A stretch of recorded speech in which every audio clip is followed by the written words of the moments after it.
ভাইরা রে আমার, বন্ধুরা আমার, আমি বলতেছিলাম আমরা শুধুই মুসলমান হয়েছি, বংশ পরম্পরা বাবা মুসলমান, দাদা মুসলমান, পরদাদা মুসলমান, আমরা সেই হিসেবে মুসলমান হয়েছি। কিন্তু আল্লাহ নবীর প্রিয় সাহাবী সব সাহাবারা কোনো না কোনো গুণ দেখে ইসলামের পথে ধাবিত হয়েছে। তারা যুদ্ধের ময়দানে জীবনকে বাজি রেখে আল্লাহর নবীর হাতে হাত রেখে কালিমা পড়ে পড়ে মুসলমান হয়ে গেছে। ভাইরা রে আমার, বন্ধুরা আমার, আব্দুল্লাহ ইবনে সালামের ঘটনা আল্লাহর নবী শুনছেন। আল্লাহর নবী মক্কায় থেকে হিজরত করে মদিনায় চলে আসছেন। ভাইরা রে আমার, বন্ধুরা আমার, আল্লাহর নবী মক্কা থেকে হিজরত করে মদিনায় চলে গেছেন। আব্দুল্লাহ ইবনে সালাম, আব্দুল্লাহ ইবনে সালাম তাওরাত কিতাবের আলেম ছিলেন, বড় একটা আলেম। ভাইরা রে আমার, বন্ধুরা আমার, তাওরাত কিতাবের আলেম পণ্ডিত ছিলেন। তার অগণিত পণ্ডিত, অগণিত বক্তবিন্দু ছিলেন। যখনই পড়ে দেখলেন তাওরাত কিতাবেও কিন্তু আমাদের নবীর বর্ণনা আছে, আখিরি জামানার পৃষ্ঠা আছে, চ্যাপ্টার আছে। যখন পড়তে পড়তে তাওরাত কিতাবের আলেম আব্দুল্লাহ ইবনে সালাম জানতে পারছেন আখিরি জামানার পয়গম্বর, তিনি মক্কায় জন্মগ্রহণ করবেন, মদিনায় হিজরত করবেন।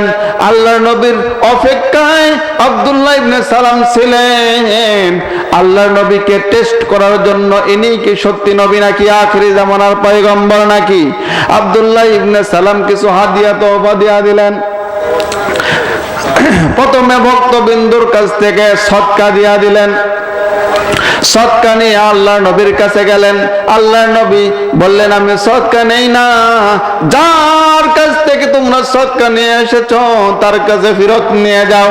ভাইরা রে আমার, বন্ধুরা আমার, আব্দুল্লাহ ইবনে সালামের দরবারে যখন গেলেন, আব্দুল্লাহ ইবনে সালাম বুঝতে পারলেন এটা কোন সাধারণ মানুষ নয়, এটা কোন সাধারণ মানুষ নয়। আমি যা ধারণা করেছিলাম এটাই আখিরি জামানার পয়গম্বর জনাবে মুহাম্মাদুর রাসূলুল্লাহ সাল্লাল্লাহু আলাইহি ওয়াসাল্লামই হবেন। কয় মিনিট আছে? কয় মিনিট আছে? ভাইরা রে আমার, বন্ধুরা আমার, পরের দিন পর্যন্ত আল্লাহর নবীর কাছে কিছু হাদিয়া তোহফা নিয়ে গেলেন। আল্লাহর নবী হাদিয়া তোহফা গ্রহণ করলেন। হাদিয়া তোহফা গ্রহণ করে নিজেও খাইলেন, সাহাবীদেরকেও বিলিয়ে দিলেন। ভাইরা রে আমার, বন্ধুরা আবার, তারপরও আব্দুল্লাহ ইবনে সালামের কলবের মধ্যে ইতমিনান হয় না। আব্দুল্লাহ ইবনে সালাম গোটা তাওরাত কিতাব ঘেটে ঘেটে তিনটা প্রশ্ন বাইর করছে। তিনটা প্রশ্ন নিয়ে আল্লাহর নবীর দরবারে হাজির। নবীকে প্রশ্ন ছুড়ে দিলেন, ওগো আল্লাহর হাবিব, যদি আপনি আমার তিনটা প্রশ্নের উত্তর দিতে পারেন, আমি আব্দুল্লাহ ইবনে সালাম কালিমা পড়ে পড়ে মুসলমান হয়ে যাব। আর যদি না দিতে পারেন, আপনি মিথ্যাবাদী সাব্যস্ত হবেন। আব্দুল্লাহ ইবনে সালাম বলেন, বলো। আল্লাহর নবী বলেন, বলো আব্দুল্লাহ ইবনে সালাম। এক নাম্বার প্রশ্ন হলো কিয়ামতের আগে সবচাইতে বড় আলামত কি? দুই নাম্বার প্রশ্ন হলো ভাইরা রে আমার, বন্ধুরা আমার, আল্লাহর নবী বলছেন, আল্লাহর নবীকে প্রশ্ন করা হলো মানুষের রেহেমের ভিতরে স্বামী স্ত্রীর সঙ্গমের পরে, সহবাসের পরে যেই জিনিসটা আল্লাহ রব্বুল আলামিন পয়দা করে দেন, ছেলে অথবা মেয়ে, ছেলের চেহারা হয়তো বা স্বামীর চেহারার মতো হয় অথবা মায়ের চেহারার মতো হয়, কেন হয়? তিন নম্বর প্রশ্ন রে ভাই, আল্লাহর নবীকে জানায় দেন আব্দুল্লাহ ইবনে সালাম। আজকে যদি তিনটা প্রশ্নের উত্তর দিতে পারেন, আমরা কালেমা পড়ে পড়ে মুসলমান হয়ে যাব।